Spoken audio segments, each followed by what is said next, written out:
four brilliant criminals at the climax of their most magnificent effort. This effort began 6 months ago in Porto, where we were all to board the ship for Africa. And they were my associates in a quest for uranium. An element not one of them knew the first thing about, except that they'd heard you could get dough for it. Big dough. Who? I mean, what do you suppose they are? Businessmen, does it matter?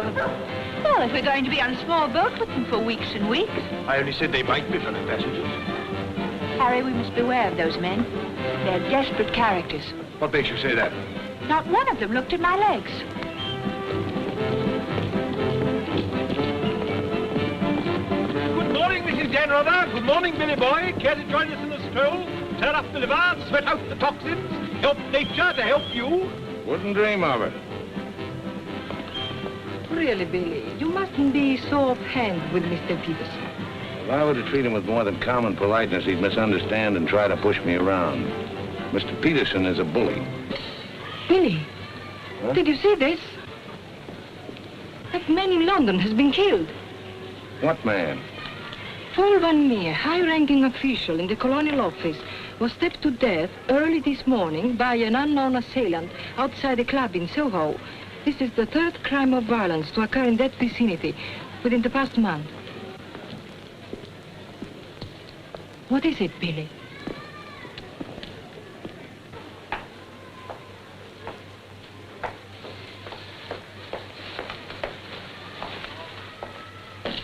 In heaven's name, Billy, say something.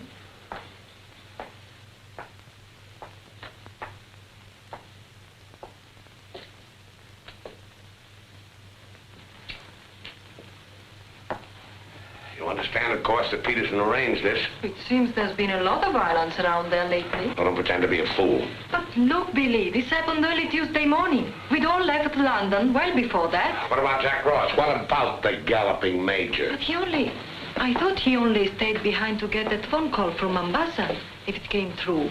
He'll be here this morning. Well? Don't get so excited. Don't jump to unpleasant conclusions. Jump, they might as well have drawn a map. Why was Peterson worried about Van Meer? What made him think he was dangerous? He was afraid Van Meer wouldn't stay bought. Afraid he'd get the wind up after we'd gone. Get visions of him trotting upstairs to his superiors, announcing I have certain information that certain persons have paid certain sums of money Don't talk so loud, Billy. to obtain illegal rights to certain mineral supplies. That Indian, that Raja or whatever he was, that you worked for in the old days, he killed a lot of people, didn't he? Ah, but he had a better style. Besides, he was out for a kingdom, half the size of France. What's the difference between that and millions of dollars? We must think of the future, Billy. This is our big chance. It may be our last. Except for Mr. Peterson, we couldn't even pay last night's hotel bill. Where are you going? Now to a cafe, drink a lot of Pernod, and listen to the band. You won't make a fuss, will you? It doesn't do to make a fuss. You have to think of the main objective. Naturally, it doesn't do to be fussy.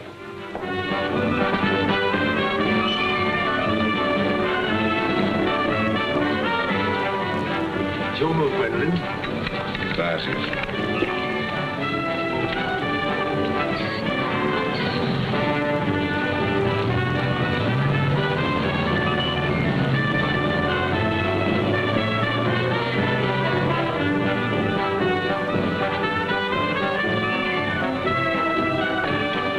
Luggage is in there. Bring it up.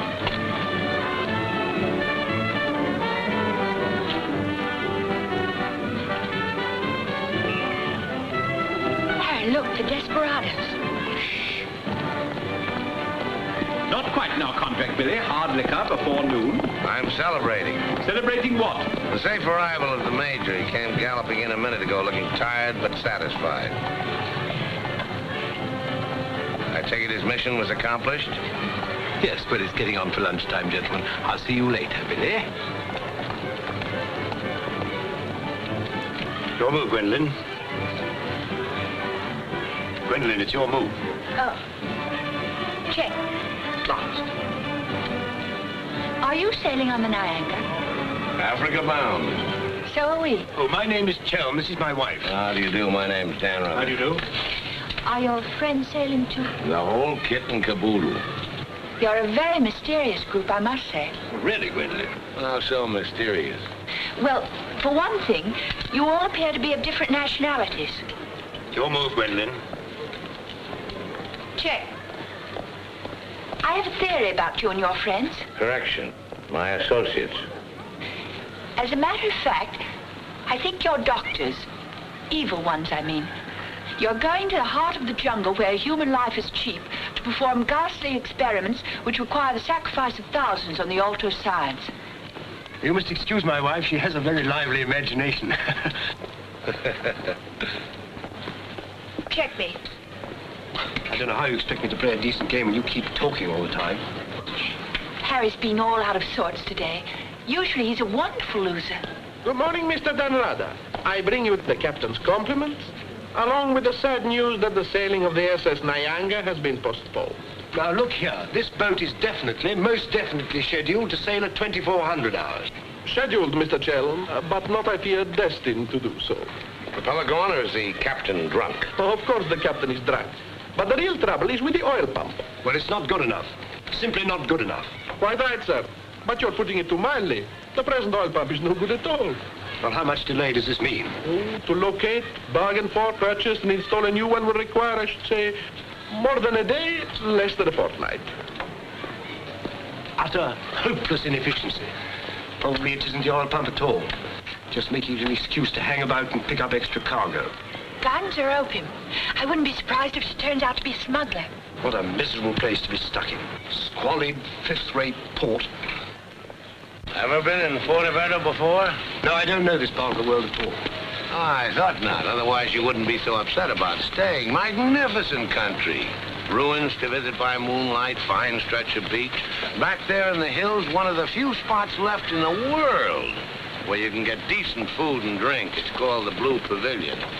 I insist you give me the pleasure of having dinner with us tonight. Oh, that's awfully kind of you, but... Us?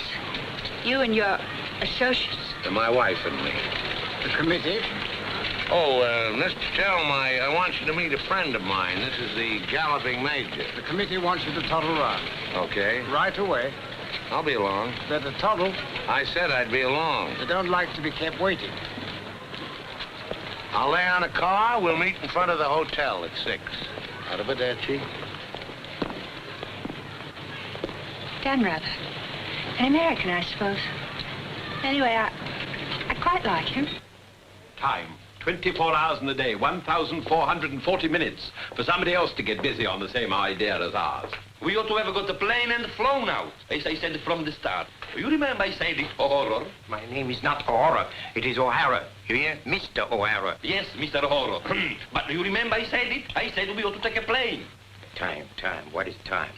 Swiss manufacture it, French hoard it, Italians squander it, Americans say it is money, Hindus say it does not exist. You know what I say? I say time is a crook. If we took a plane, we'd be there inside 15 hours. Instead of who knows where. I don't want any more talk about flying. The sky is for the birds. My feet are on the ground. Both of them. Come in, Billy boy. What's all the fuss about?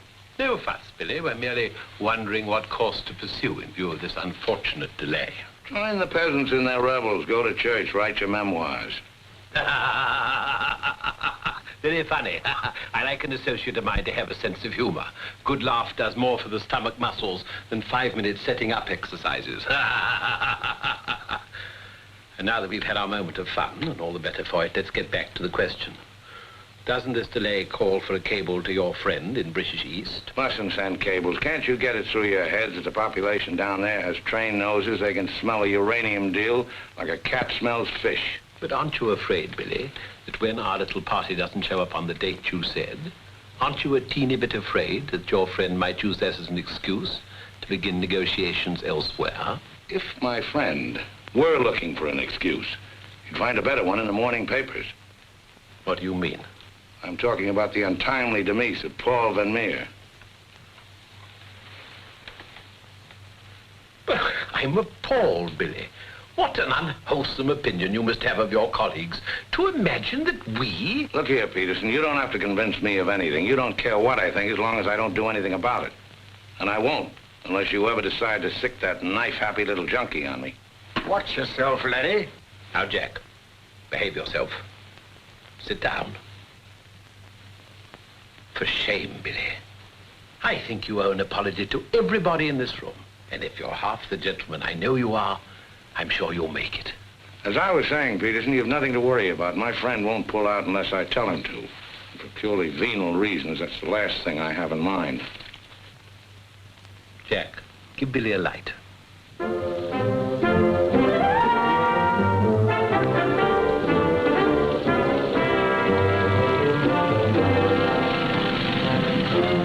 What a wonderful car. It looks as if it had won the Grand Prix d'Elegance many years ago. Oh, it did. It was built for Lorre. You know, the bullfighter. He had it made this way so he could stand up and take bows. He only got one ride in it, bequeathed it to me on his deathbed. Well, here's to Lorre. I hope you like champagne. You mean it's yours? Well, I gave it to my former chauffeur, the fat bandit in the front seat. Harry, look at that wonderful villa. Well, that was Bertie Crampton's. Oh, you mean Lord Crampton, in Gloucestershire? His family acres marched hand in hand with ours. Gloucestershire, the cathedral towns, trout fishing, garden parties. What a beautiful life. You know England well? Emotionally, I am English. I serve tea every afternoon with crumpets, and I've always kept up my subscription to Country Life and to Tedler. Trouble with England, it's all pomp and no circumstance. You're very wise to get out of it. Escape while you can. Well, I'd hardly describe myself as escaping. Simply so happened that a relative of mine, first cousin actually, who died recently, happened to be the owner of a coffee plantation. Africa's the place now. You talk about the diamond boys, the gold boys. They just skimmed a little off the top. Potential mineral wealth of Africa's hardly been scratched. Now, there is a villa. Big. Well, that's the Villa Capriccio, famed in song and story, a 3-star attraction in Baedeker. Well, whose is it? Well, the bank's on it now. It used to be mine. Yours? Yes, I brought old Charles over from Fouquet's. You know, the old Fouquet's, to run it for me. Then when I decided to pull up stakes, I bought him this restaurant we're going to. Least I could do to show my appreciation. Well, here we are. Charles! Charles! Wait here a minute while I rout old Charles out. He doesn't even know we're in this neck of the woods. Charles! Charles! He must think we're extraordinarily naive. Knew all those people. Owned that vast villa. Bought this place because he liked the fellow's cooking. What utter balderdash. Oh, perhaps he did. I beg leave to doubt it. Did you notice his wife? She seemed to be rather a sensitive little woman. Really embarrassed by all that rot. I am sorry, signore. As you see, we are closed. We do not open for another 2 months. Charles, what the devil's going on here? This place is falling to rack and ruin. The place is closed. We shall have to dine in the hotel after all. Monsieur Dan. Monsieur Dan. Madame, why did you not let me know you were coming? You did not say you were with Monsieur Dan. Nothing is close to Monsieur Dan. Good to see you again, Charles. It's been too long, Monsieur Dan. Not since the night you left the villa. Remember your farewell party. I've tried ever since to forget it. Remember how in the morning we escorted you to the train with violins playing and everybody cried like when a king you love very much leaves this country. Aren't you dressed yet? Do I appear to be dressed? Do dress, do hurry. It's the most wonderful day. And Billy wants us to drive out and see his villa. His former villa. Obviously, I can't go. I've got a chill on my liver. What a miserable place to be ill. And you forgot to pack my hot water bottle. You packed it. Gwendolyn, I distinctly remember. Hello. Oh, hello. No, I'm afraid we can't. Harry has this wretched chill. and- Give me the telephone. Chelm here. Yes. Quite. Absolutely. A hot water bottle. That's very, very good of you, old boy. Look here, Dan Rother, would you mind very much if my wife went alone? She enjoys this sightseeing sort of stuff, you know. Splendid. Splendid. I'll send her along. You know, Gwendolyn, nowadays, One simply cannot afford to dismiss people just because they're not one's sort. One has to try and bridge the gulf. After all, it's a new world we're going into. One's got to take it as one finds it. Face it. Use it. Master it.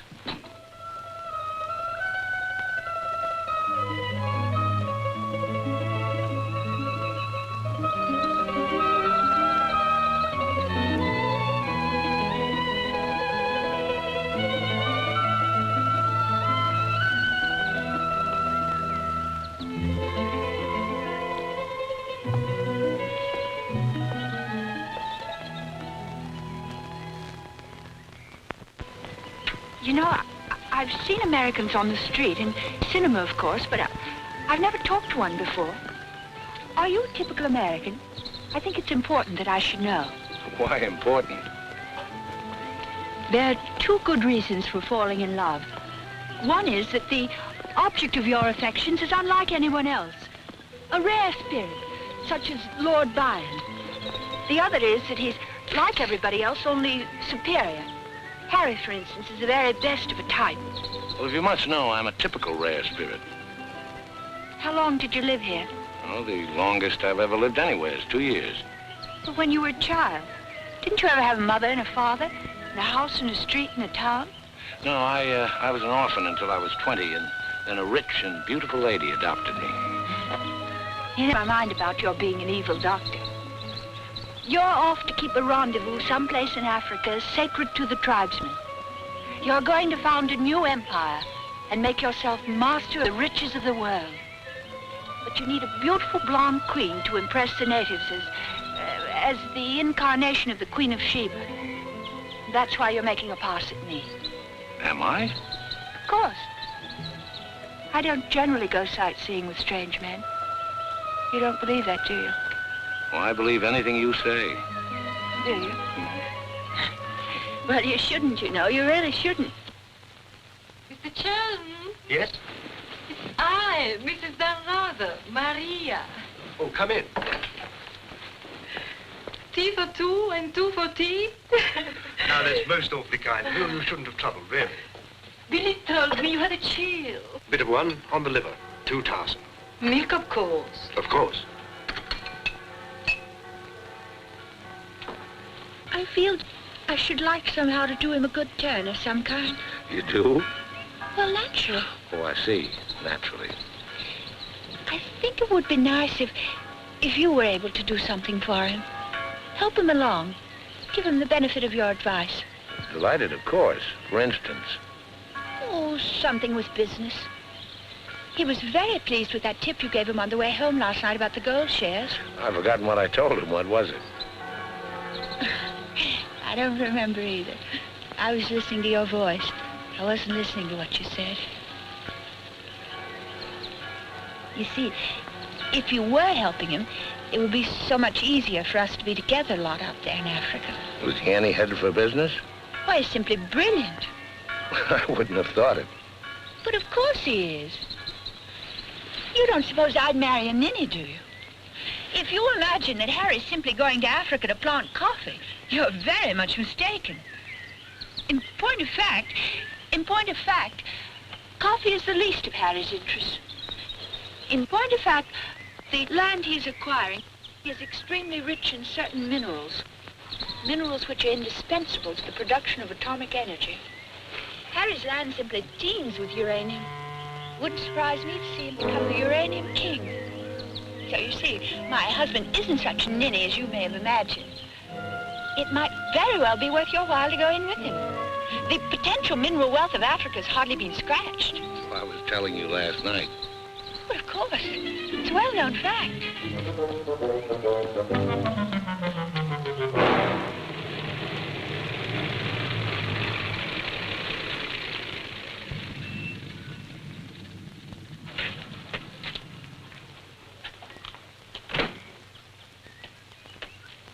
Billy boy.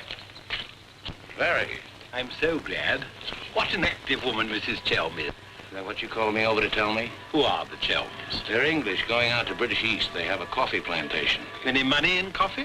No, but there's a type of Englishman goes off to coffee plantations without caring whether there's any money in it or not. Relatives leave them coffee plantations and they go out to them. But why this sudden interest in the Chelm? I'd just like to know who's making friends with my friends. Well, now you know.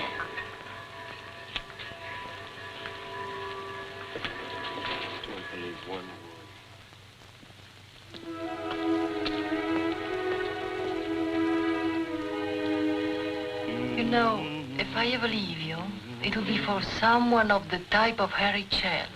Well, bully for you. I suppose that type of Englishman is like a story I once heard.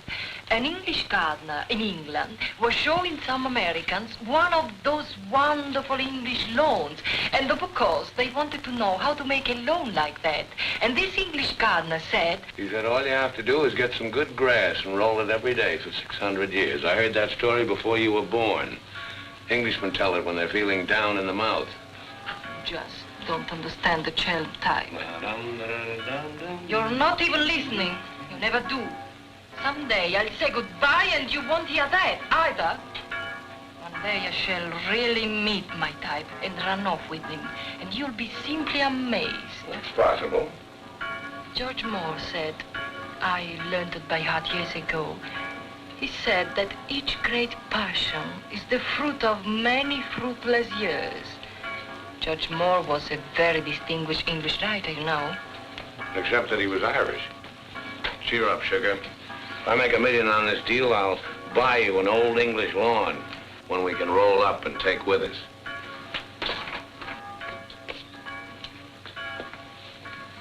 Billy, good morning. What's our wide-eyed Irish leprechaun doing outside my door? Why do you always make jokes about my name, huh? In Chile, the name of O'Hara is a tip-top name. Many Germans in Chile have become to be called O'Hara. Good morning, Mr. O'Hara. Madame, my respects. Perhaps Mr. O'Hara would like something to drink? Yes, maybe perhaps a little whiskey, huh? Very weak, please. What's this visit in honor of?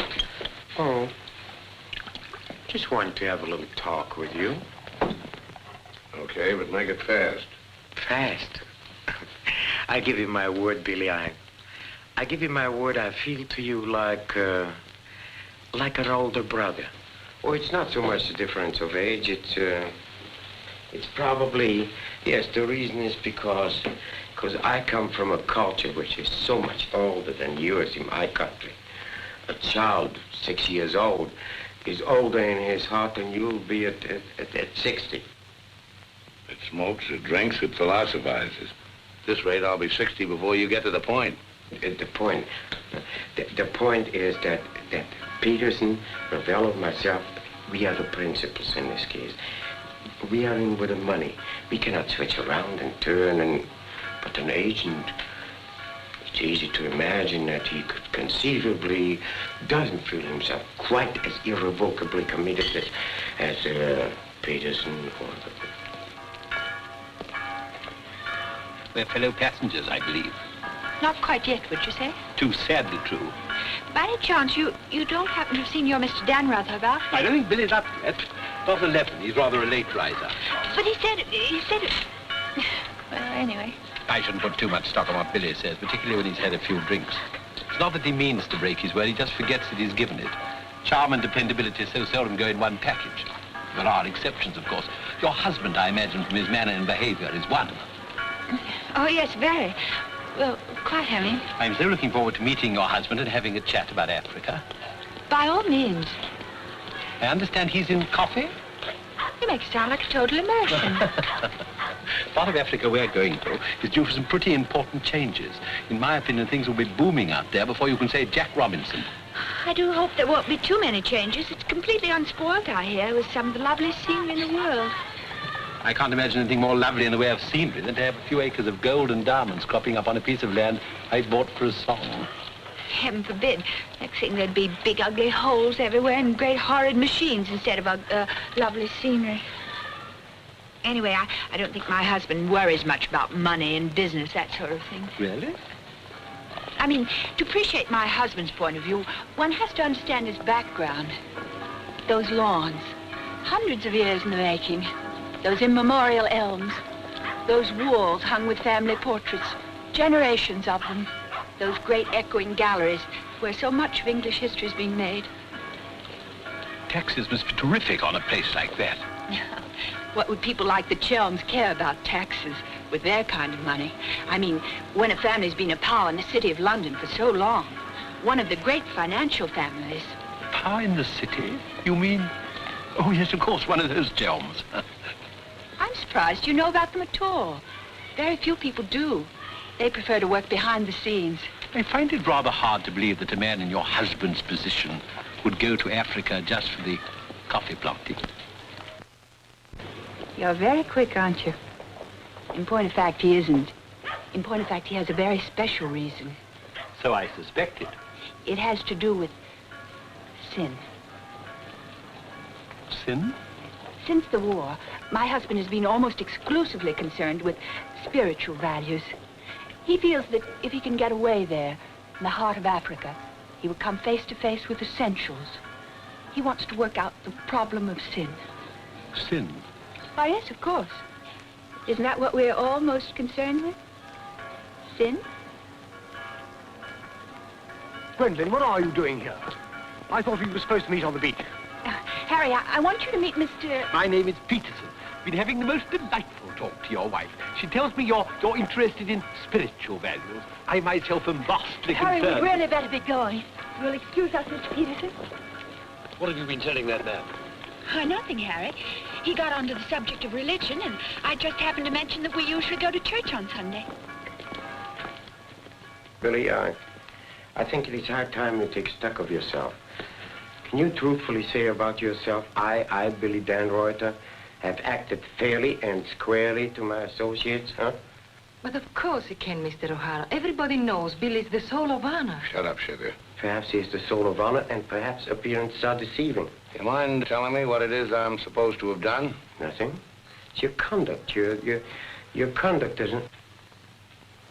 Your conduct does not inspire confidence, and confidence, Billy, is the most important necessity in an undertaking of our kind. One may be completely innocent, but if one's actions invite suspicion, one might as well be guilty. To be trustworthy is not more important than to seem to be trustworthy. Billy, have you done something you shouldn't have? Tell me, Billy. Tell me the truth. My conduct. Who do they think I am, their hired man? But you are, you know. You are the hired man. How good and kind of you to remind me. How good, how true, how kind.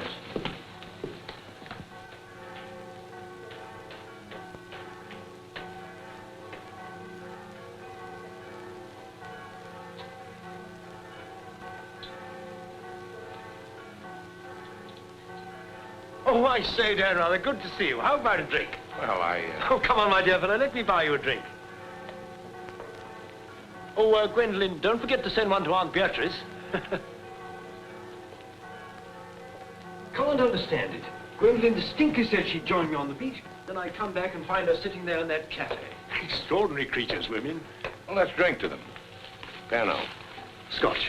Come on, you tiny little wreck, have a drink. We're drinking to women. Take the drink, but won't join you in the toast. Glass of Irish. Women. Hitler had the right idea. Keep them in their place. Kleine Kinderkirchen, babies in the kitchen. Say what you want to about Hitler, he had his points. Come. Look This here. generation's had its chance. Hitler, Mussolini, those were the men. Now is the age of the barbarians. The world's going up in smoke. I say let it come, get it over with. Well, if you don't mind, I'd like another year or so of worry. Worry? Just 1 minute, laddies. I've just 2 or 3 words to say to you, laddies, and that's don't worry. Don't ever worry. I'm in a position to know secret information. The Rosicrucians, the Great White Brotherhood, the high secret orders. But you've no faith. You must have faith. Faith and power, secret power. Men who guard the trust from the deepest insides of the whatchamacallit. Mystic rulers, all one club, chained together by one purpose, one idea. Mankind's champions. Follow me, Billy? Oh, why, of course. This generation's had its chance. Hitler, Mussolini. I can't stand here and permit you... Are you interrupting me? Relax, Jack. Have another drink. I simply want to state that things don't happen to be what certain people imagine. An officer may find himself strapped for money, and he may undertake certain things which in other circumstances, no, absolutely no. Absolutely. I mean, absolutely no. In the old days, I should have simply told people of your ilk to buy their own drinks. Poor old Jack. I'll teach you. I'll teach you to insult an ex-officer of the Indian Army. Well, are you yellow? The bar. You're Major Ross? Right. Ross here. Right. Right again. Come along, the committee. Saved by the bell. I've never heard such rot in my life. Sin. Oh, sin. All I could do was to keep a straight face. No, I'm certain of it now. These are two very clever and dangerous antagonists. Sit here and help me close. But how could they possibly know what we're up to? Great interests like the Chelms have ways and means. Yes, and I'm convinced they're out to get us even before we get started. We must get ahead of them. Time has entered the picture in a new way. Never forget the time factor, gentlemen. It always enters the picture in the end. I'm sending a cable to London. I want full information on those Chelm interests. British Africa, too. Check up on his interest there. Every time the plane lands, I'll try and reach you by telephone. Keep me informed of the latest development. Dan Reuter, that lying, swinish, rum-swilling double-crosser. What pleasure it will give. No, you can't at the moment. We need him. Right now, we need that swinish, lying double. Did I hear my name? Rub-a-dub-dub. 3 men in a tub. Tub? Oh. Been a change of plan, Billy boy. You and I leaving for Africa. How's that? You and I are flying to Africa by the next plane. Oh, what's happened, Peters? Must be something important to get you on a plane. Perfectly simple, Billy boy. The trouble with the oil pump and the general uncertainty about when the Nyanga will sail forces me to sacrifice my personal comfort. I prefer to fly rather than run the risk of arriving too late.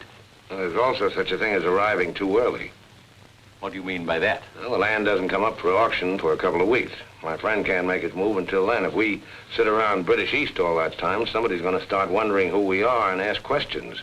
Is that your real opinion, Billy, or are you just looking forward to a long sea voyage with the attractive Mrs. Chelm as your companion? Or perhaps you have even other reasons. Such as? That's for you to know and for us to find out. You'd better get your packing done.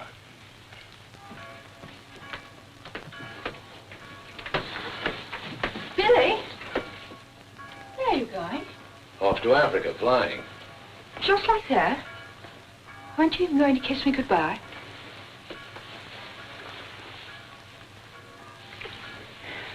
I wish.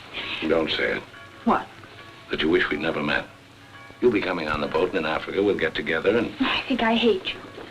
Letting those revolting men order you about. Don't deny it, I've watched them. They treat you like a servant. They say, hop it, and off you hop. I know what it is. They have a hold on you. Some black secret that could ruin you. What makes you think that? No, it happens all the time. My old Spanish nurse told me that half the people in the world would be ruined at once if everyone told what they knew. But couldn't you have them done away with? I mean, you must know plenty of people who could bump them off. It probably cost a good deal, but it'd be worth it, certainly. Well, it's not impossible, except that afterwards I wouldn't have any money. This way I stand to make a lot. Millions? Maybe. Then perhaps your connection with those men isn't quite so undignified as I thought. Those millions, would they be pounds or dollars? Well, either way suits me. No, that's very careless of you. The state of the pound is so uncertain. You must think in terms of hard currency. Maybe I should hire you to handle my affairs. You could do worse. I'm awfully intelligent, really. Come along, Billy boy. The car's waiting.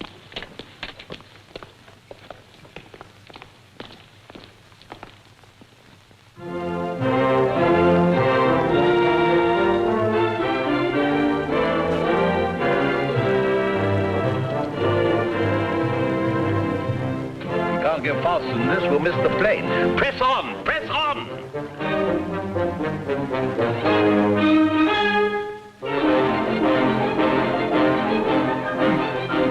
High posting.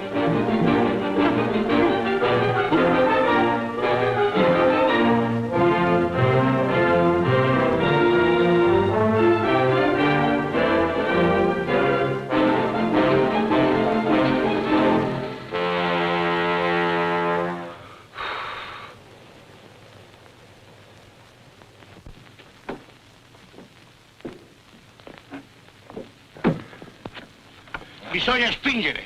Push, push.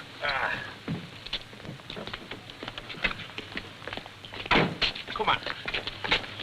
1, 2, 3.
beautiful car. You did that on purpose. What? You planned it that way. I know what you're up to. I know everything. I know about the uranium on the Chelm's land, the Chelm interest in the City of London. The what? You heard me, the Chelm interest. I take it your information comes from a reliable source. It does, from Mrs. Chelm herself, in fact. Ah, magnificent. Simply magnificent. You must pay me back for the loss of my beautiful car. If you weren't a benighted jackass, if you could see as far as you could spit, you'd know there's no such thing as a Chelm interest. You'll have to do better than that, Mr. Dan Ruther. Very much better than that. Don't believe me. Check with London. If you find out he's anything more than a down-at-heel Gloucestershire squire, you can have my services for nothing. You mean Mrs. Chelm is an unqualified liar? Well, let's say she uses her imagination rather than her memory. You will make restitution with no Mr. Dan, either the money or a new car. Why, you fat bandit, I gave you the car in the first place. How I came by it is beside the point. The fact you gave it to me doesn't make it any the less mine. Shut up. That's right. Threaten me. It is not enough that you destroy my beautiful car. Now you...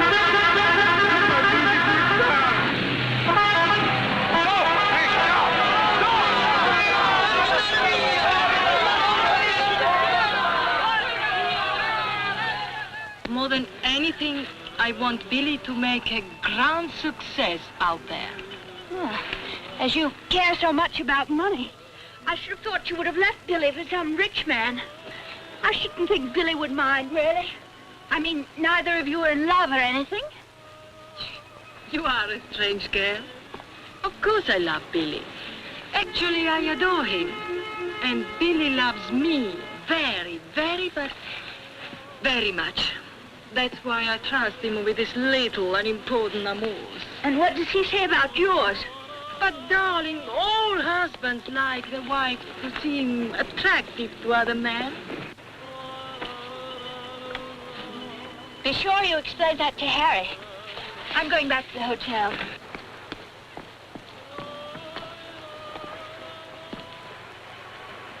Mrs. Dan Ruther, Maria, I'm afraid, I have some shocking news for you. The boat is not going at all? There's been a terrible accident. Your husband's car drove over a cliff. The people on the bus saw it fall into the sea. It seems almost certain that... What is it? What are you trying to say?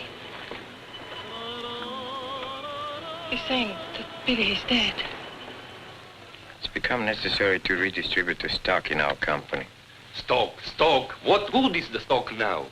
We can't deal with the Ruther's friends. Not without Dan Ruther. All the effort, the money, everything went over the cliff with that car. Ravello, you forget the English are very sentimental people. I tell you, there is nothing that Billy's friend will not do for his widow, and in black, she's a very touching figure. Poor Maria, you really have had a wretched time of it. You are very understanding. If only there was something I could do. Just now, if you could bring me an aspirin. I have a headache. Don't move. Just you wait there. I'll be back in a moment. Mussolini, Hitler, and now Peterson. A great man, a great loss. I'm going upstairs and read my Bible.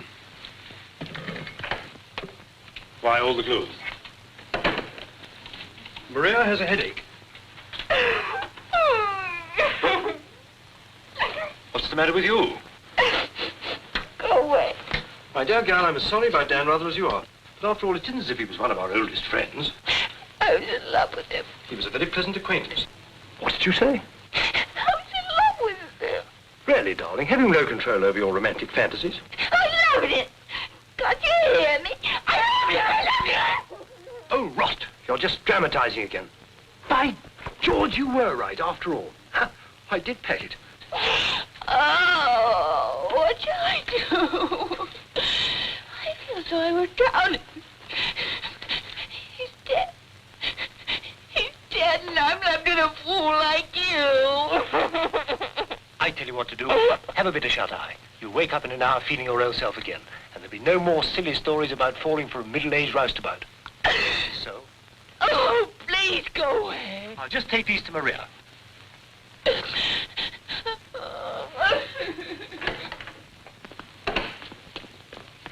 Mr. Shelm, this is very important, for you as well as for myself. Yes, well, get on with it. There is now an opportunity for you to secure enormous profits with virtually no risk. I want to beat about the bush. Our purpose in going to... For you as Billy's widow, it will be very easy to persuade his friend in British East, and for capital, we have charm. Quite evidently, you've been misinformed as to my interests.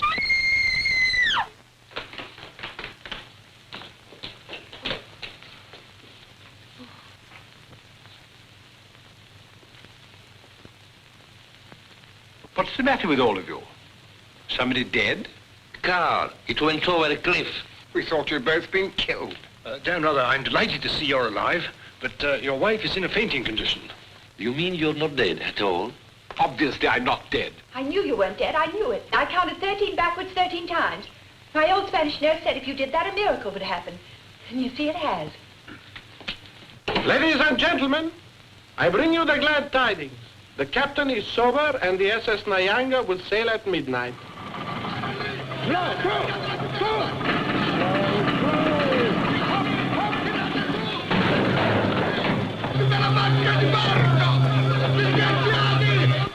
I can't see it anywhere. What can have happened to it? My dispatch box, where is it? A black tin box this size. What have you done with it? Guardi che la sua valigia gliel'ho messa in cabina. I told you to take the most particular care of it. I shall not go on board till my dispatch box has been found. Having trouble, Shell? I think that I can't cope with myself, thank you. È la seconda volta che glielo dico. La valigia gliel'ho messa in cabina, è inutile che insiste con me. Says he put it in your cabin, whatever it is. Idiot! Why didn't he say so in the first place? Say, look. What's happened to Harry? He's been giving me the fisheye all evening. Oh? What is it? Perhaps it's because when I thought you were dead, I told him I was in love with you. You what? I couldn't help it. It made you seem less dead. And? Oh, he didn't believe me. He thought my nerves were upset. Sort of delirium. He thought it quite a joke. The idea of my inventing a love affair with a middle-aged roustabout like you.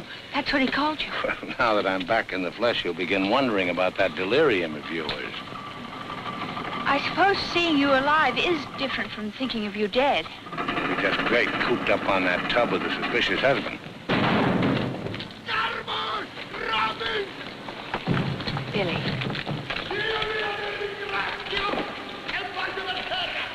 Let's not go. What do you mean? I'm asking you to run away with me. Now. What about the millions in hard currency? What's happened to you? I thought you were my shrewd little manager. I've changed my point of view.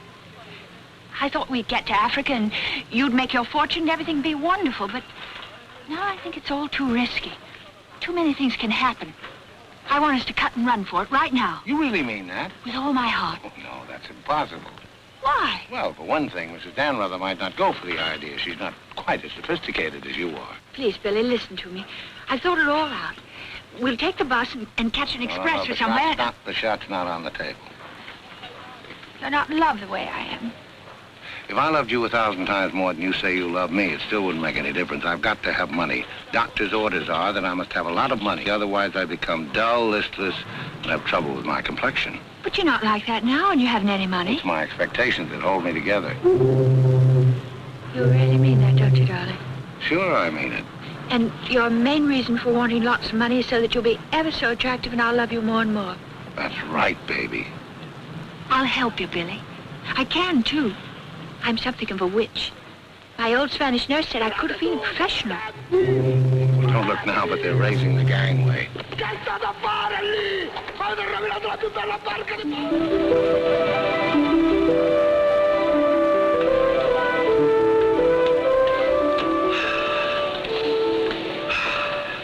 The air, ozone. What a pity we can't bottle it, gentlemen. What a fortune we'd make. Neptune's mixture. Now breathe deeply. Remember, every breath is a guinea in the bank of health.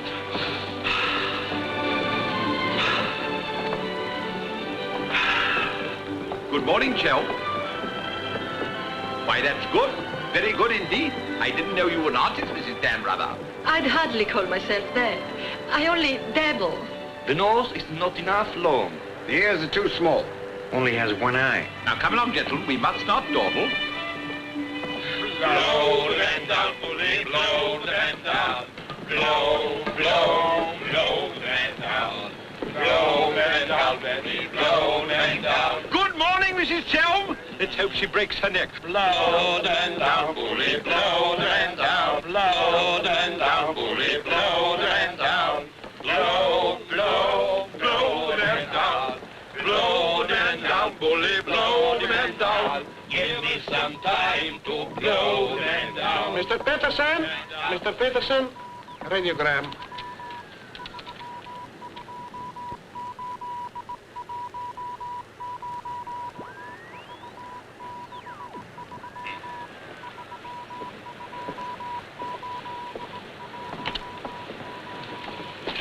No Chalmers State, Gloucestershire, stop. No Linda Gentry, Chalmers. What do you make of that? He's not a Gloucestershire squire. Like Billy said. Just that I was beginning to take Billy at his face value. But if he's not what Billy said, then what is he? We are at sea again, gentlemen, in more ways than one. Mystery, more mystery. Billy is a liar. Heaven only knows what Chelm is. CID, maybe. You borrowed my thought. What to do? What to do? The time has come for direct action. You remember last night when we came on board? The fuss he was making about his dispatch box?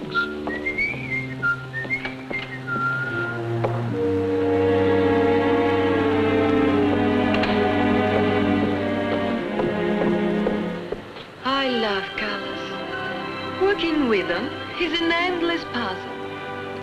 Your face, for instance. 10 minutes ago, it was all brown and pink. Now the light is changed and is chalky white. What? Tinged with green. Green? It must be getting rough. Just a little. Don't break the pose. I don't feel very well. I think I'll go below and take a pill.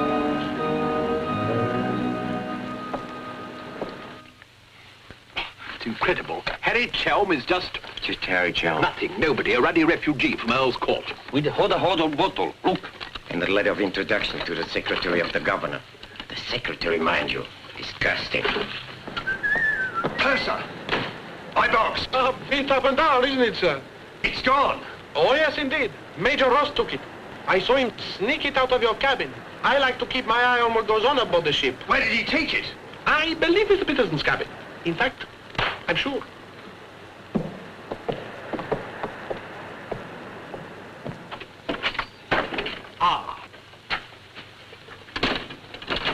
And now may I ask what explanation you have to offer? He forgot his hot water bottle.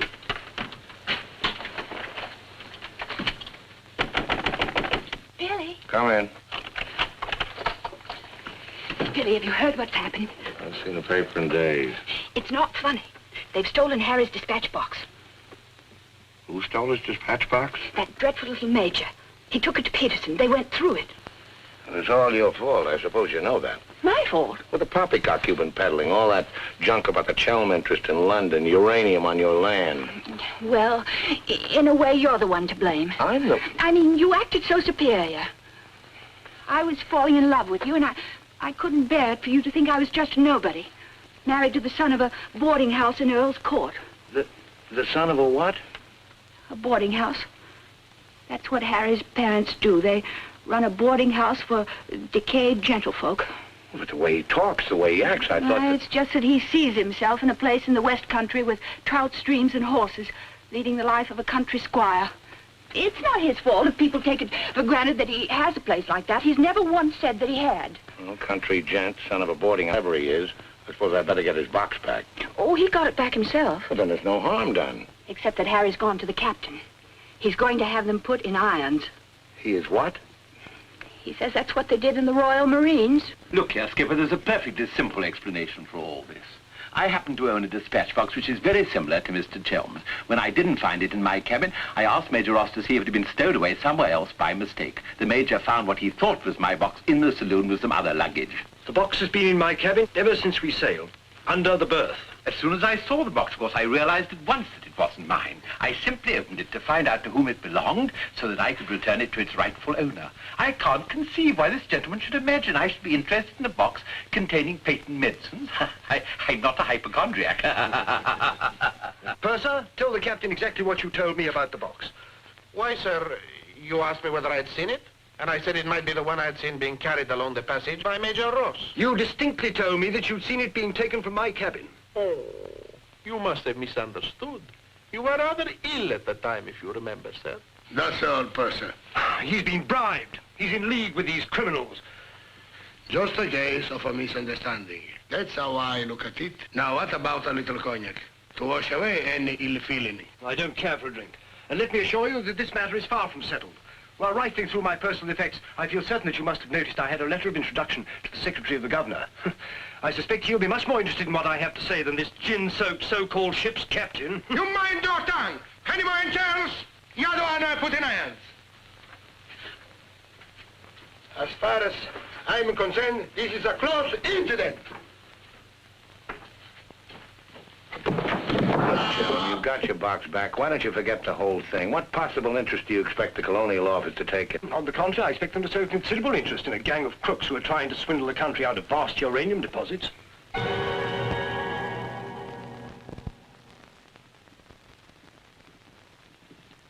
Just one moment, sir. What leads you to believe? This gentleman obviously hasn't seen fit to inform you that during your supposed demise, he attempted to lure me into your nefarious venture.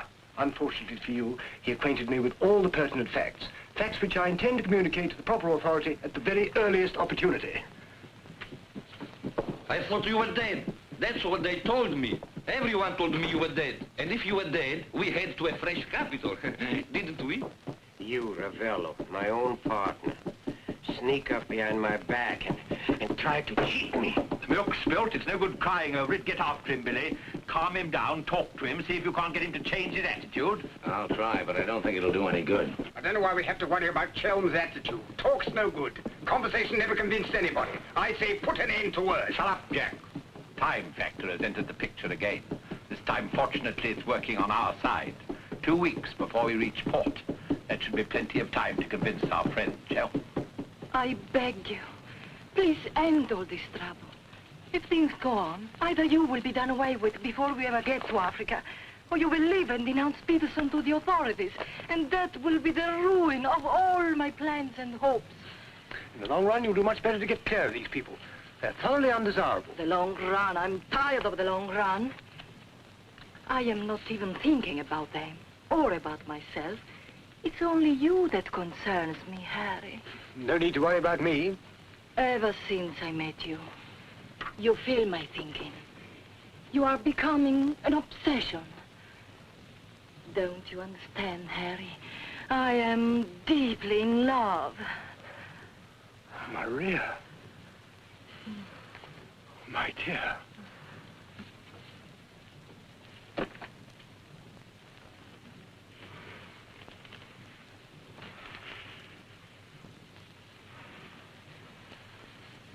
Only you could make a woman feel like this. All I want is to be in your arms, now and always. You forget I'm going to be done away with. Oh, no, no. It will be easy to arrange. What you must do is this. You will write me a letter. A love letter. You will tell me that you cannot denounce Peterson, because then I will suffer too. Because you love me so much, you cannot bear to hurt me. Such a letter they will believe if I show it to them. My dear girl, you must see that this is quite out of the question. I don't propose to make compromises. Not compromises, Harry, darling. But you can see if you cause trouble, the whole of our plans, my plans, you would not want to make the innocent suffer. It would be much better if you don't interfere, Maria. I must handle this as I see fit. Then you intend to go ahead with this business, tell stories and ruin everything? It will be much better if you cut loose from these people. No happiness can come from such an association. Harry, I'm asking you not to do this. Please, write a letter. Then there will be no trouble for you, no trouble for us, no risk when we get to Africa. I'm sorry, my dear. We English are a very pig-headed lot. You think you can get away with this? But Maria, my dear good Maria, listen. First you made love to me. Now you tell me you will ruin me. You'll forgive me, but it was you who made... Oh, shut your trap. Go on, do what you like. You think you're such a brave man. I'll tell you what you are. You are a heel. What the blazes now? What's happening? What's going on here? The oil pump's on the blink. The electricity's failed. Utter folly. A ship lying in darkness this way, we might well be rammed at any minute.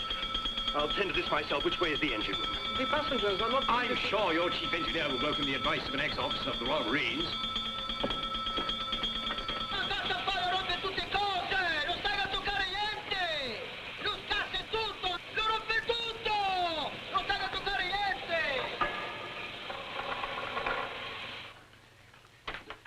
Look here, you fool. Are we simply abandoned to our fate? I insist on something being done. For instance? Well, give out the lifebelts. Organize the boat drill.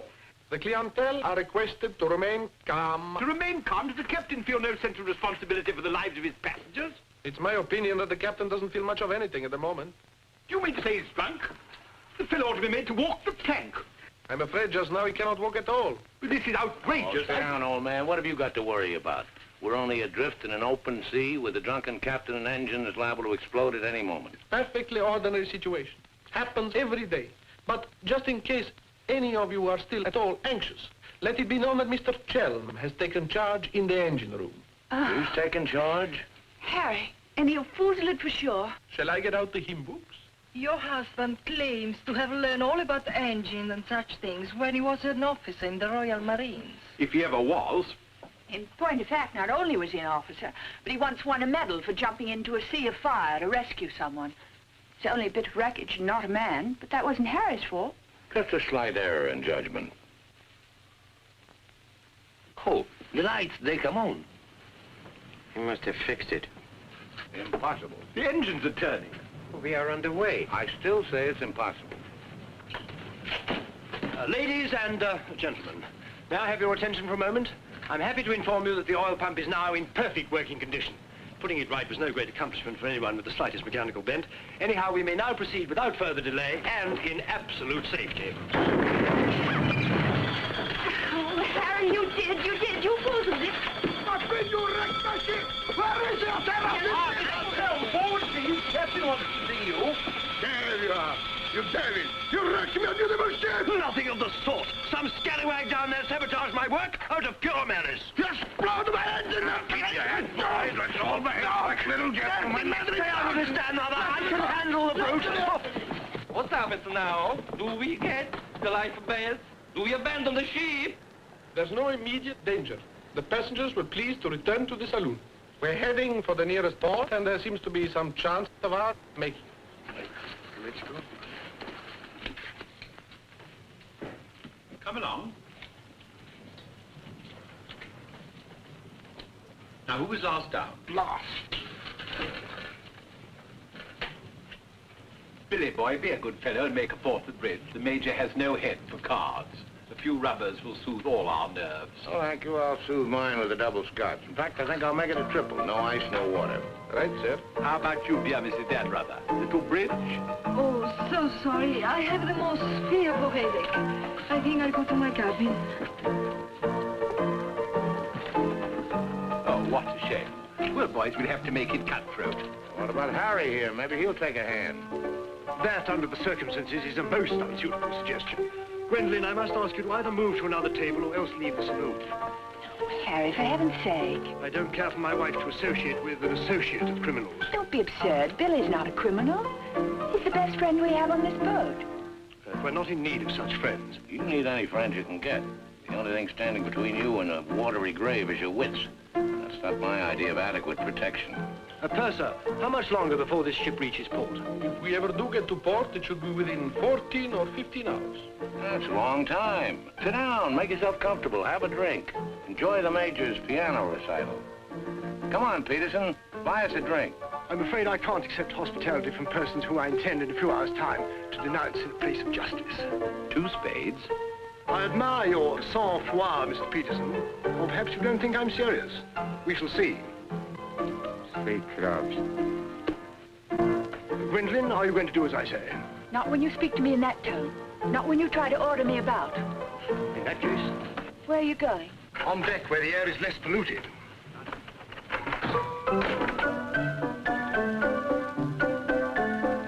Purser, 4 tonics? I think you'd better go after Harry. Why should I? If he's going to be so childish and unreasonable. Take my advice, go to him, stay with him. I suppose you think we should keep up appearances. The loyal wife at a husband's side. No, Billy. I'm experiencing something that is rare and beautiful. Thou shalt not deny it, either by word or by deed. I love you. Let the whole world know it. I love you, I love you. Yeah, well, keeping up appearances isn't exactly what I meant. Why do you want to send me tagging after Harry? He's being such a deadly bore tonight. Deadly, but not dead, not yet. What do you mean? They killed one man just because they thought he might try to get in their way. Now, handsome Harry here is certain to blow the whole thing wide open. They killed a man? Really? Who? Just a man. Well, for all Harry's being too tiresome and my loving you to distraction, I still wouldn't want to see him done in. He has some perfectly darling traits, really. I mean, like always remembering one's birthdays.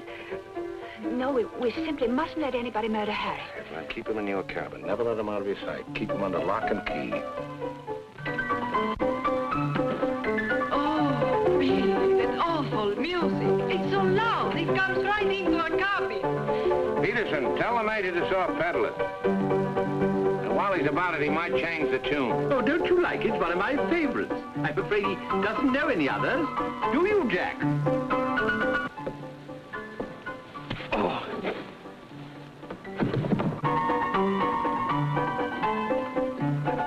Major!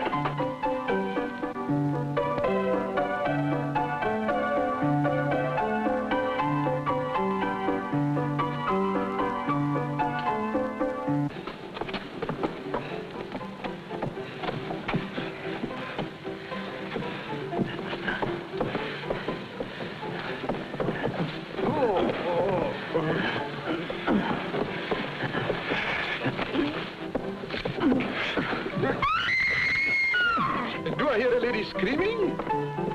One down. Captain! Captain!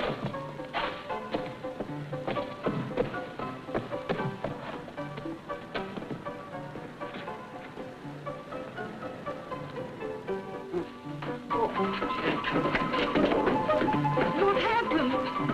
Oh, Billy, all that screaming. I thought someone had been killed. Someone nearly was. Indeed, they were. Look at the Major. Better get a new act, Peterson. The curtain's going down on this one. Every time I turn my back, someone makes trouble. The passengers break the engine, they beat each other to feet, they throw each other overboard. That man attacked me. How you? Go again! If I struck him, it was in self-defense. He came sneaking up behind me and tried to run me through with his sword. Is that true? Well... It's no use, Billy. My trying to protect Harry any further. I may as well tell the whole truth. Captain, it grieves me to confess this, but in point of fact, my husband has an illness of the mind. The medical word for it is paranoia. On occasion, he displays homicidal tendencies. The psychiatrists say it's because he believes people are plotting against him. And so he strikes back and tries to kill them. Gwendolyn, for heaven's sake, woman, what's the meaning of this treachery?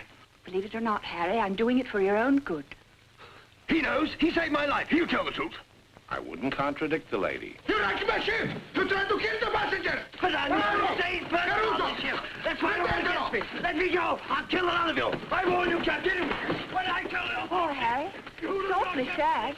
We've tried everything to cure him. Take your hooligans off. How dare you lay hands on me? You hooligans! I'll have you put in irons.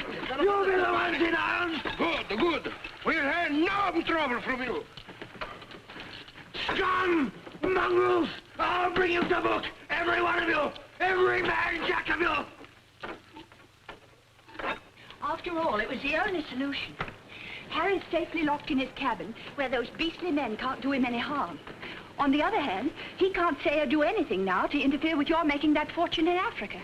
I mean, the authorities would hardly listen to the ravings of a lunatic, would they? They won't even let him off the boat. Well, in that case, he'll just have to stay shut up for a few weeks. It's a bit hard on the old boy, don't you think? Yes, but after you've amassed all those African millions, we'll make it up to him. We'll buy him a country place in Gloucestershire with some rough shooting and a trout stream like he's always wanted. Maria will marry him, perhaps. She seems to have a very real feeling for English country life. And everybody lives happily ever after. Especially us, Billy.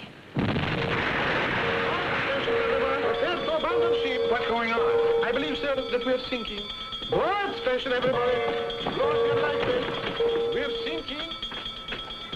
Harry, open the door. You must. The ship's sinking.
Across him up there. He's a strong swimmer, isn't he? I don't say we will, but it's possible. Anything's possible.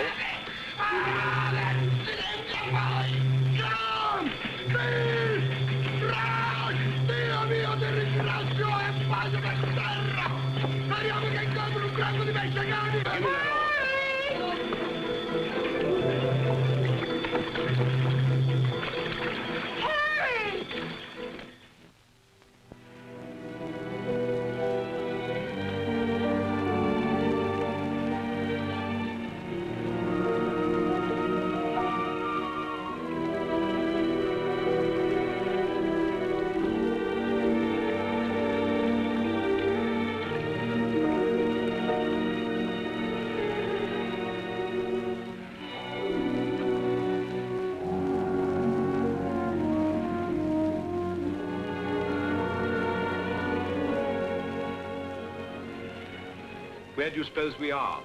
Africa. What part of Africa? Yes, that's important. What part? Not a bad place to land. No customs, no forms to fill out. Tell us at once where we are. It's important I know.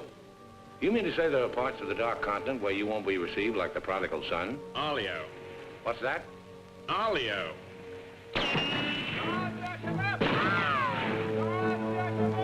Better get down, everybody. Oddio, mamma mia! Adams! Oddio, mamma mia! Get rid of your passports, boys. Mrs. Tell, Billy Boy, my identity must remain a secret.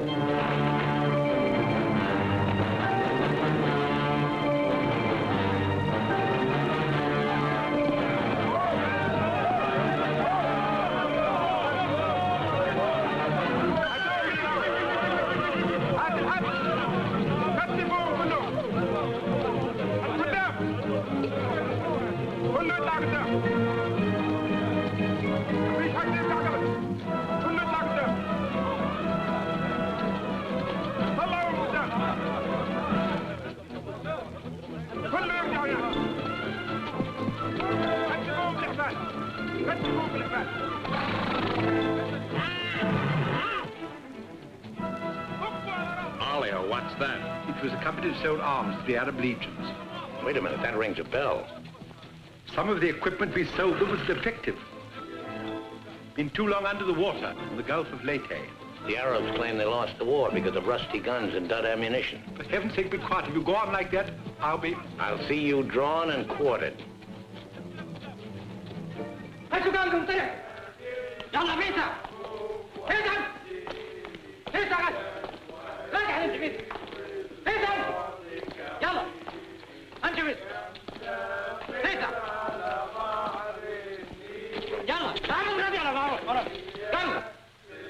Are you going to allow them to bully you in this way? Why, it's simply... Shocking. Harry wouldn't have let them do it. He had a sense of dignity. I have a sense of survival. Billy, what is going to happen? Do you think they will torture us? Just let them try it. I'm a British subject. I wouldn't say it too loud.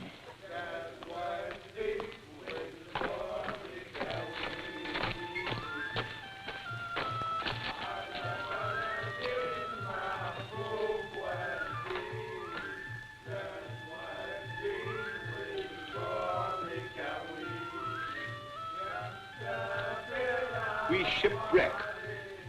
Big boat, go down. Bottom ocean. We take little boat. Row all day, row all night. Savvy? There's only one way to deal with these swine. Walk up to them and kick them in the belly. Show them who's boss right away. We sight land. Your land. Praise Allah.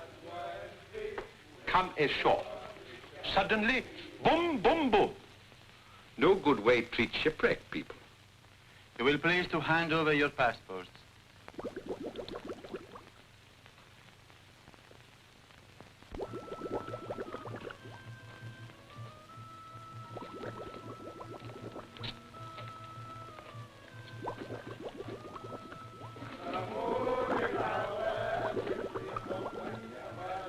There seem to be 4 missing. Will those who have not handed over their passports hold up their hands?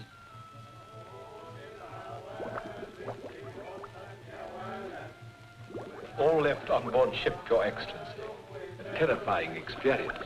An incompetent crew, a burning ship, put overboard in a small boat at dead of night. What was the name of the vessel? The SS Nyanga. She's a Portuguese ship. I will investigate whether such a ship has been reported lost at sea. Well, does it stand to reason, Your Excellency, we should come to this shore in a small boat if we'd not been shipwrecked? Our country is in a state of unrest. Oh, I am sorry.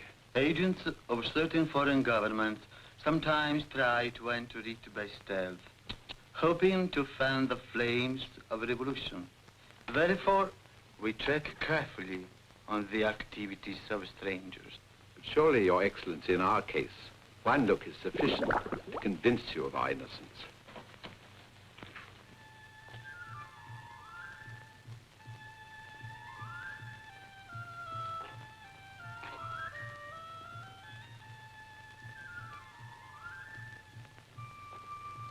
No. One look is not enough.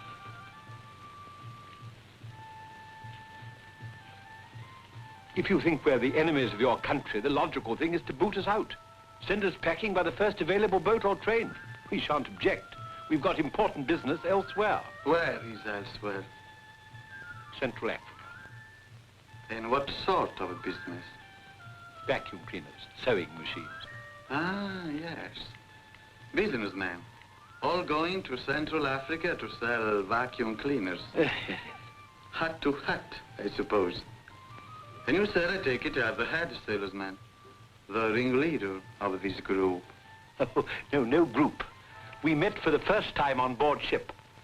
Complete strangers to one another. Liar! The others all look at you each time I ask a question. I am a keen observer. You four are together. Oh, no, my fat-gutted friend. I'm not as illiterate, simple-minded native you're fool enough to take me for. I am a great man, a serious man. I spit on you, too. I spit on you and all your life. Off to the wrong start, Peterson. There's only one way to deal with these swine! Swine! Swine! You'd better be careful. My husband, my late husband, who was drowned in the Niagara disaster, happened to be one of the most important figures in the British government, Sir Harry Chelm. In point of fact, we had letters from the Prime Minister and the Queen telling everybody to be particularly courteous to us and our friends. So you see, if any harm befalls us at your hands, it will become a major international incident. Would you instruct that one that in my country a female's lips may move, but her words are not heard? Harry. If only you were here. And now, sir, you will stop abusing my intelligence and tell me who you really are and what is your actual purpose in being here. I'm a sick man. I've got a bad heart. I mustn't talk anymore. You refuse to answer. That is interesting. It makes of it a contest in a game at which we excel. We of this country have had 4,000 years experience in asking questions and getting answers. Who are you? Why are you here? Don't hit me again. My heart, I have an attack.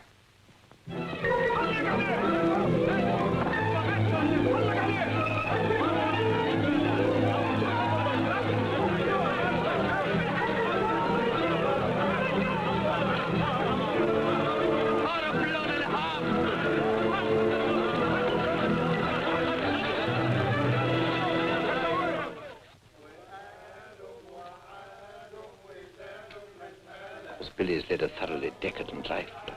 But, I thought he had more backbone than that. Backbone. Either you have it or you haven't. You see the beating I took at the hands of that great ugly brute without even flinching. Billy was crazed with fear before they even laid a finger on him. Tell me more about Rita Hayworth.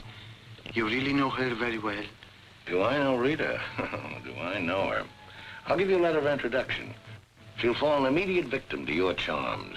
You really think so? Oh, but certainly a man like you, suave, intelligent, darkly handsome. You have everything, Ahmed, except money. And if you'll listen to me, a boat will be placed at our disposal, a very slow boat, so that Fat Gut's check will have plenty of time to clear. And you will trust me for your share? Does one man of the world ask another to trust his own brother? Oh, no, Ahmed. You'll give me a check for half. Your demands are very great under the circumstances. Well, why shouldn't they be? Fat Gut's my best friend. I will not betray him cheaply.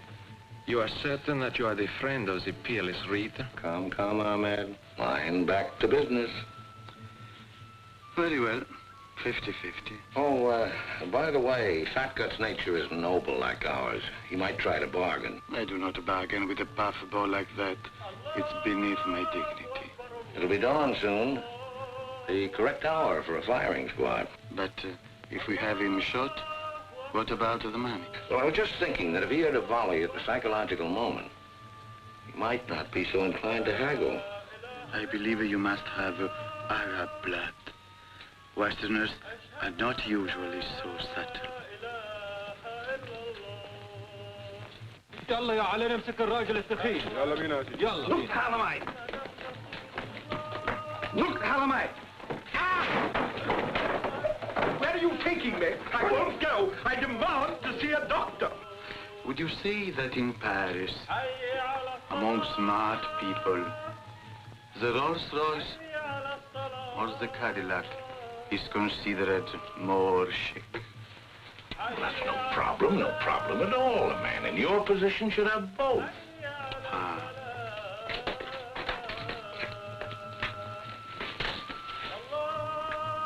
Mr. Donnerather, I believe, would like a word with you. Billy. Sit down, Peterson.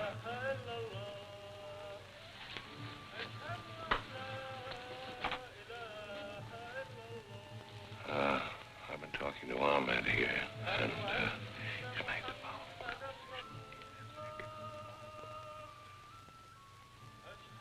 It's blackmail. I can't pay.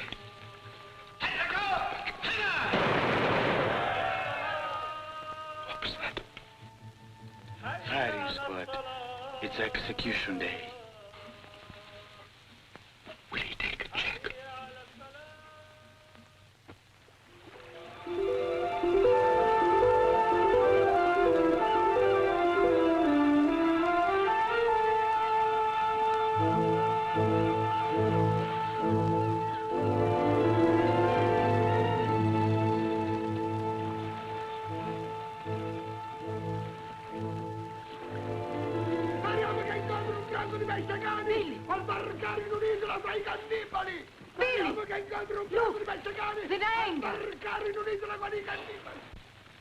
Ballate la cime! Stay away! Stay away from my ship! If you try to come aboard, I will shoot you! I will shoot you! Get to my gun! Get to my gun! Give it to him. Maybe he'll shoot himself. My gun! My gun!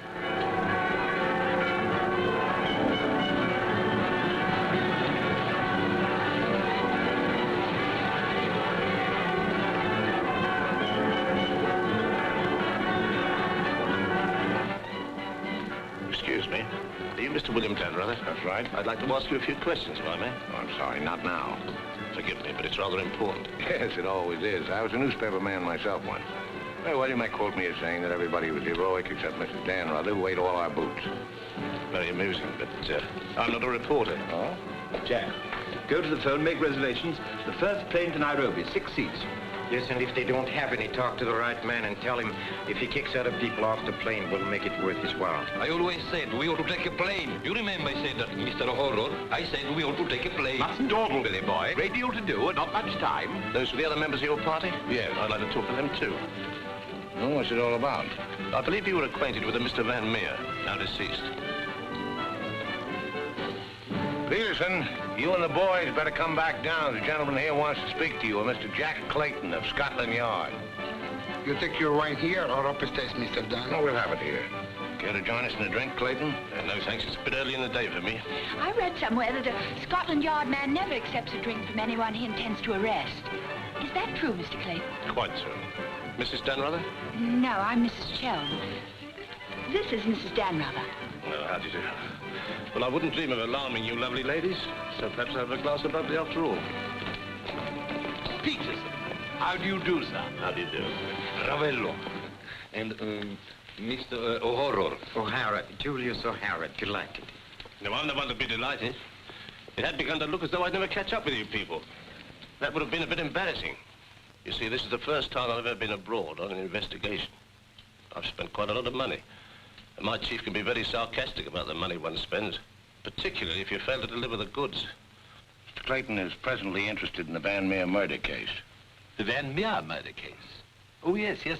That fellow in the Colonial Office. Yes, I read about that in the paper. It was a shocking affair. According to Mr. Van Meer's appointment book, Mr. Peterson, you had lunch with him at the Savoy a few days before his death. That's quite correct. Mr. Van Meer was expert on African matters. We wanted his advice about affairs in British East. Do you recall the subject under discussion? Vaguely.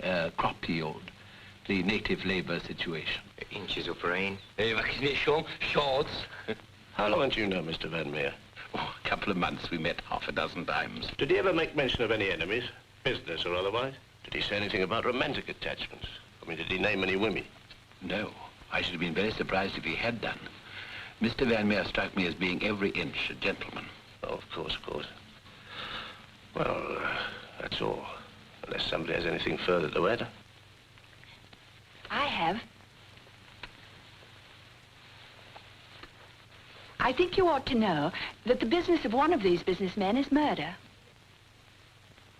I beg your pardon. Major Ross, I mean. I can't guarantee Major Ross murdered this Van Meer person. I assure you, however, he attempted to murder my husband with a long, thin dagger, which he always carried about in what looked like an innocent swagger stick. Go on, Mrs. Joe. You see, Major Ross is employed by Mr. Peterson there to do his dirty work. One might say he's a professional killer. My husband found out certain things about Mr. Peterson. Things in point of fact that are a matter of empire, involving, as they do, a plot to exploit our kingdom's uranium resources. And that's why Mr. Peterson decided to have him done away with. Don't run away, Mr. Peterson. That's always tantamount to a confession of guilt. Tantamount is what I call it. More champagne, Clayton? No, thank you.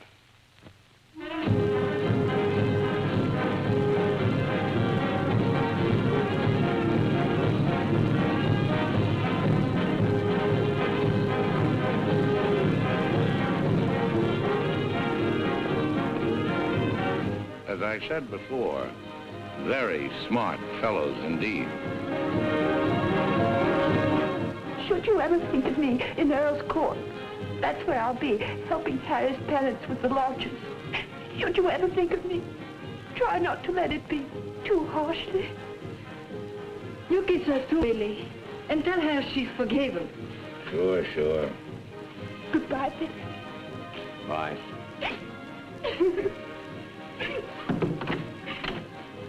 For Mrs. Chell, just came on the ship's wireless. Oh, by the way, Mr. Danrada, do you know that your associates are all in the Hoosgow? Oh, not that I'm a bit surprised. I put them down as thoroughly bad characters, right off the bat. But then there are so many bad characters nowadays. Take mine, for instance. Harry! He's alive!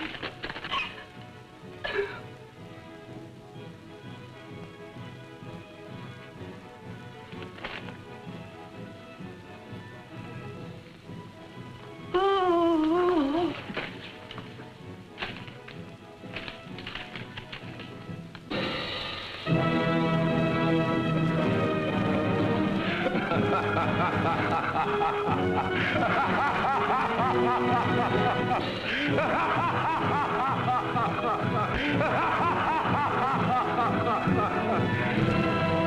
Oh, this is the end.